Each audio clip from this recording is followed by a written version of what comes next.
You can replace this text with any snow fell like a silent judgment over the valley the night they dragged her away.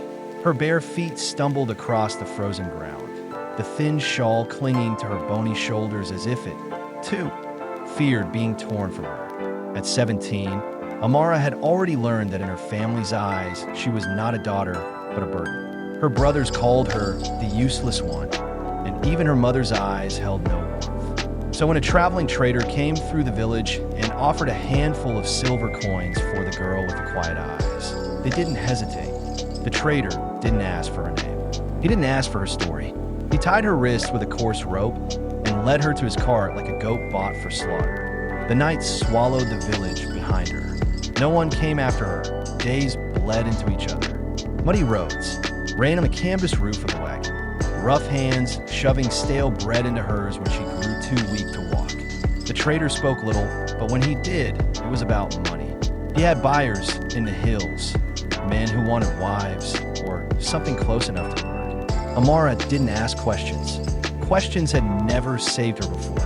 When they reached the edge of the mountains, the trader left her with a man she had never seen before. He was tall, broad-shouldered, with a beard like black thorns and eyes the color of glacial water. He wore a patched wool coat and smelled of pine and smoke. The coins clinked between the trader's fingers as the exchange happened. And just like that, Amara was no longer her family's problem. She was someone else's property. The man's cabin stood far up the slope, hidden among ancient fir trees. It was a lonely place, the kind where echoes had their own echoes. He led her there without speaking, his boots crunching on the frost, and she followed because there was nowhere else to go. Inside, the cabin was warm from a crackling fire, but everything else was rough-hewn and sparse. A wooden table, a single chair, a bed built into the wall. He untied her wrists, but didn't touch her. "You'll sleep there," he said, pointing to a corner where a pile of blankets lay. His voice was deep, worn by years of wind and silence. Then he went outside again, leaving her in the firelight with the smell of pine and ash. For days, they barely spoke. He cut wood, hunted, and came back with rabbits or deer over his shoulder. She cooked what she could, swept the floor, mended the few clothes she had. At first, she thought he was waiting for something, her obedience, her body, her gratitude. But the waiting stretched on, and nothing came to it was weeks before she learned his name. "Callum," he said one morning as he set a fresh log on the fire. "If you're staying here, you might as well know it." She didn't tell him hers. She had lost the sound of it somewhere between her family's door and the trader's wagon. But one evening, while she was scrubbing blood from a rabbit pelt, he asked, "What do they call you?" "Nothing," she said. He stared at her for a long time, his brow furrowed like the ridges of the mountains outside. "Everyone has a name. Not me." After that, he started calling her wife.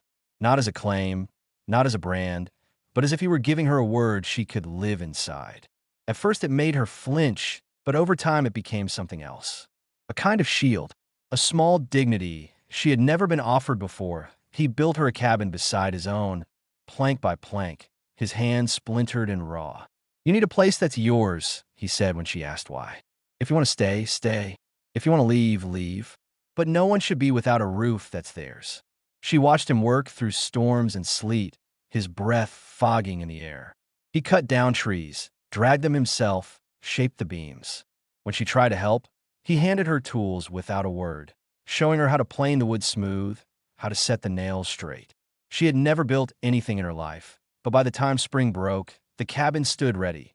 4 walls, a roof that didn't leak, a small window facing the sunrise. He gave her seeds for a garden, taught her where to set the traps in the forest, how to read the weather by the smell of the wind.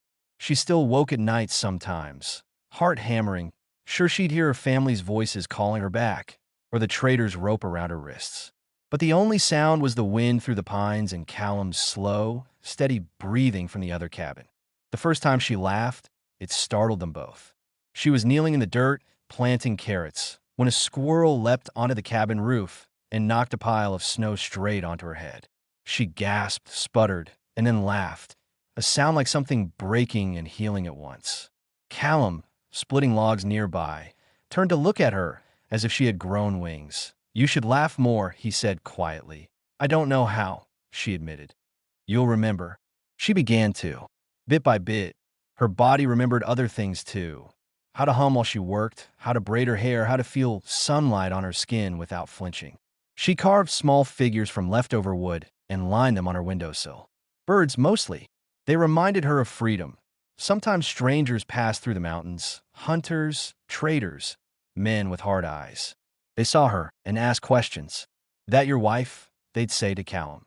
Yes, he'd answer simply. They'd look at her, measuring, curious, and she'd meet their gaze without lowering her eyes. The word wife sat on her like an unfamiliar cloak, but it was better than useless, better than nothing. Once one of the men made a joke, something filthy about women in cabins. Callum's jaw tightened. "You're not welcome here," he said, and his hand moved toward the axe buried in the chopping block. The man left quickly after that. That night, she sat by the fire in her own cabin, staring at the flames.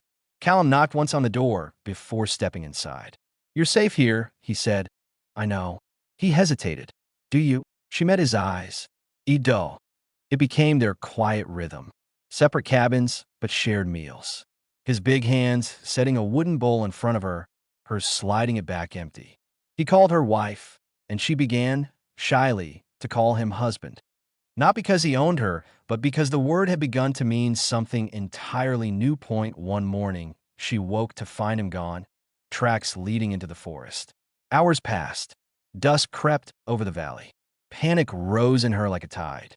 She followed the tracks, her heart pounding, until she found him at the edge of a frozen stream, his leg trapped under a fallen log. "Callum," she cried, the name tearing from her throat like a bird from a cage. He tried to smile. "Took you long enough." She worked until her palms bled, prying the log off him. By the time she dragged him back to the cabin, his face was white as snow. She built the fire high, boiled water, cleaned the wound. He drifted in and out of consciousness, muttering her name. Her name, the one she had whispered to him weeks earlier, just once. "Amara," he said over and over, like a prayer. She didn't leave his side for 3 days. When he finally woke, his hand found hers, rough and warm. "Guess you're stuck with me now," he murmured. She smiled through tears.